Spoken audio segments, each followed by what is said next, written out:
একদম মানে গায়ের পশম দাঁড়া করাই দেওয়ার মতনই অবস্থা এনসিপি সহ বাকি যারা আছেন তাদের জন্য খুবই দুঃসংবাদ টাইপের আমার কাছে মনে হচ্ছে, অথবা সরকারের জন্য বা আগামী দিনে আওয়ামী লীগের নেতাকর্মীদের জন্য এটা এক ধরনের পজিটিভ খবরে আমার কাছে মনে হইল। কারণ এই মুহূর্তে ক্ষমতাচ্যুত আওয়ামী লীগ সরকার যখন দৌড়ের উপরে আছেন, তখন এই সরকারেরই একজন সাবেক মন্ত্রী সাবের হোসেন চৌধুরী, মাঝখানে একটা আলোচনা ছিল যে রিফাইন্ড আওয়ামী লীগ আসবে, আর সেই আওয়ামী লীগের কাণ্ডারি হবেন সাবের হোসেন চৌধুরী সহ আরও কয়েকজন নেতা। সেই আলোচনাকে অনেকটাই উস্কে দিয়েছে তিনটি শক্তিশালী, যারা বাংলাদেশের বিভিন্ন ডেভেলপমেন্ট এমনকি বিভিন্ন খাতে দীর্ঘদিন যাবৎ অংশীদারিত্ব হিসাবে কাজ করে আসছেন, সেই তিনটি দেশের রাষ্ট্রদূত যখন কঠোর গোপনীয়তা অবলম্বন করে আওয়ামী লীগের সাবেক এই মুহূর্তে জামিনে থাকা সাবেক এই মন্ত্রী সাবের হোসেন চৌধুরীর বাসায় গোপনে বৈঠক করেছেন, এরপরই আলোচনা ডালপালা মেলেছে যে আওয়ামী লীগকে কি পৃথিবীর অন্যান্য দেশগুলো রাজনীতিতে ফিরিয়ে আনতে চায়। জাতিসংঘের রিপোর্টের মূল্যায়নকে অনেকে এখন ফোকাস করছেন। এর পাশাপাশি পশ্চিমা দেশগুলো আওয়ামী লীগকে আসলে রাজনীতি থেকে দূরে রাখতে চায় নাকি রাজনীতিতে আবারও চায়, বা নির্বাচনেও আওয়ামী লীগকে ছাড়া যে নির্বাচন হবে সেই নির্বাচনে তারা কি গ্রহণযোগ্যতা দিবে নাকি দিবে না, নানান প্রশ্ন উঠেছে যখন আমরা দেখলাম যে সাবের হোসেন চৌধুরীর বাসাতে আপনার তিনজন বিদেশি রাষ্ট্রদূত কঠোর গোপনীয়তা অবলম্বন করে প্রায় 2 ঘন্টার উপর একটা বৈঠক করেছেন। প্রথম সারির গণমাধ্যম কালবেলাতে প্রকাশিত এক রিপোর্ট দাবি করছে রাষ্ট্রদূত হ্যাকন এরাল্ড গুল ব্রানসেন, রাষ্ট্রদূত নিকোলাস লিনাস রাগনার উইকচ এবং রাষ্ট্রদূত ক্রিশ্চিয়ান ব্রিক্স মলার তারা সাবের হোসেন চৌধুরীর বাসায় গিয়েছেন। এখন কে কোন দেশের? ঢাকায় নরওয়ের যিনি রাষ্ট্রদূত আছেন, সুইডেনের যিনি রাষ্ট্রদূত আছেন এবং ডেনমার্কের যিনি রাষ্ট্রদূত আছেন, তারা তিনজন সাবের হোসেন চৌধুরীর যেই বাসা আছে সেই বাসায় তারা এই গোপনে সাক্ষাৎকার করেছেন। আর তার নিজ বাসভবনে অতি গোপনীয়তায় এই বৈঠকটি অনুষ্ঠিত হয়েছে।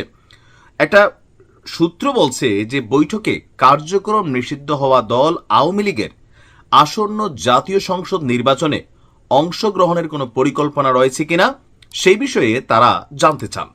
এছাড়া কিভাবে দল হিসাবে আওয়ামী লীগের রাজনৈতিক কার্যক্রম ফের শুরু করা যায় তা নিয়েও আলোচনা হয় দুপক্ষের মধ্যে। এর মাঝখানে আলোচনা উঠে এসেছে যে আপনার ডক্টর মোহাম্মদ ইউনূস সম্প্রতি জাতিসংঘে গিয়ে যে ভাষণ দিয়েছেন, যেটা নিয়ে বিতর্ক হয়েছে যে তিনি বলেছেন নাকি বলেন নাই যে খুব শীঘ্রই বা যে কোনো সময় আওয়ামী লীগের রাজনৈতিক নিষেধাজ্ঞার যেই একটা আইন আছে বা আছে সেটা তুলে নেওয়া হবে। যদিও পরবর্তী সময় আমরা দেখলাম যে সরকারের পক্ষ থেকে এটার ভিন্ন আর একটা বক্তব্য আসছে।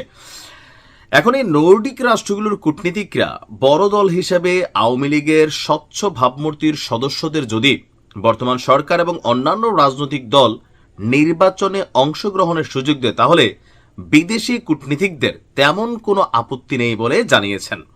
এই কথাটা আপনার বুঝতে হবে যে তারা মনে করছে আওয়ামী লীগের স্বচ্ছ ক্যারেক্টার, অর্থাৎ যাদের বিরুদ্ধে মামলা নেই অথবা দুর্নীতিতে কানেক্টেড হন নাই অথবা বড় মাপের কোনো আসামি না, রাজনৈতিক দল হিসাবে তারা যদি আওয়ামী লীগকে রিফাইন করে অথবা তাদের কার্যক্রম চালায় দল হিসাবে আওয়ামী লীগকে সচল রাখতে চায়, তাহলে অথবা অন্যান্য রাজনৈতিক দল হিসাবে বিএনপি জামাত যারা আছে তারা যদি মনে করে, তো সবকিছু মিলিয়ে এই সরকার ডক্টর ইউনূসের সরকারও যদি আওয়ামী লীগের স্বচ্ছ ক্যারেক্টার যারা আছেন তাদেরকে রাজনীতি করার সুযোগ দেন, তাহলে এটাতে বিদেশি যারা আছেন রাষ্ট্রগুলো আছেন তাদের তেমন কোনো আপত্তি নেই, বরং তাতে নির্বাচনের মাঠে লেভেল প্লেয়িং ফিল্ড পুরোপুরি বজায় থাকবেন বলে মনে করছেন তারা। যদিও বৈঠকে কি নিয়ে আলোচনা হয়েছে তাই স্পষ্টভাবে কোনো পক্ষই খোলাসা করেননি। এর আগে গত 11ই মে আওয়ামী লীগের সাবেক সংসদ সদস্য এই সাবের হোসেন চৌধুরীর সঙ্গে বৈঠক করেছিলেন ঢাকায় যুক্তরাষ্ট্রের ভারপ্রাপ্ত রাষ্ট্রদূত ট্রেসি অ্যান জ্যাকবসন। কঠোর গোপনীয়তায় অনুষ্ঠিত 5 মাস আগের ওই বৈঠকেও যুক্তরাষ্ট্রের ভারপ্রাপ্ত রাষ্ট্রদূত আওয়ামী লীগের কার্যক্রম নিয়ে সাবের হোসেনের সাথে আলোচনা করেছিলেন। সে সময়ও যুক্তরাষ্ট্র দূতাবাস ওই বৈঠকের আলোচ্য বিষয় নিয়ে কিছু জানাতে না চাইলেও তিনি দাবি করেন যে তারা সব পক্ষের সঙ্গে সংলাপ চালিয়ে যান, যা তাদের দীর্ঘদিনের অনুসরণীয় কূটনৈতিক রীতির অংশ। অর্থাৎ মানে আওয়ামী লীগের সময়ও জামাতের রাজনীতি, বিএনপির রাজনীতি, বিএনপির কূটনীতিকদের সাথে মার্কিন তৎকালীন যেই রাষ্ট্রদূত ছিলেন পিটার ডি হাস, তিনি কিন্তু সবসময় বিএনপি নেতাদের সাথে সাক্ষাৎ করতেন।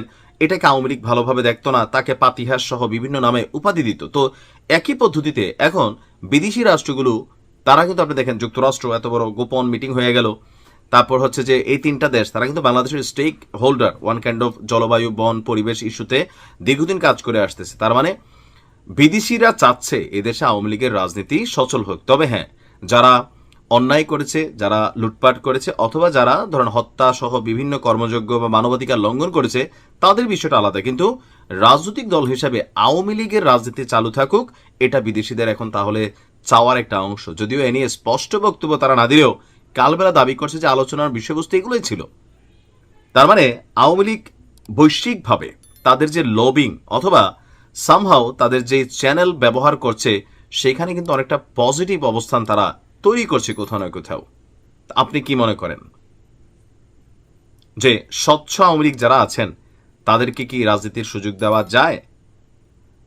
মানে এটা এখন এমন একটা পর্যায়ে আসছে, তো পলিটিক্যাল পয়েন্ট হিসেবে আপনি হয়তো বলবেন যে না ভাই, কেউ বলবেন হ্যাঁ ভাই, কিন্তু দিন শেষে সরকার একটা চাপের মধ্যে আছে, ডক্টর ইউনূস সরকার, যে এটার এন্ডিংটা কিভাবে করবেন। তবে বিদেশিদের এমন হস্তক্ষেপ ডক্টর ইউনূসকেও চাপে ফেলবে, কারণ তিনি তো এইসব দেশের কারণেই তিনি হিরো, ওইসব দেশেই তার মূল্যায়ন হয়। তো ওইসব দেশ হয়তো এগুলো ফোকাস করতেছে। আই ডোন্ট নো ভিতরে ভিতরে কি হচ্ছে। ভালো থাকুন, আসসালামু আলাইকুম।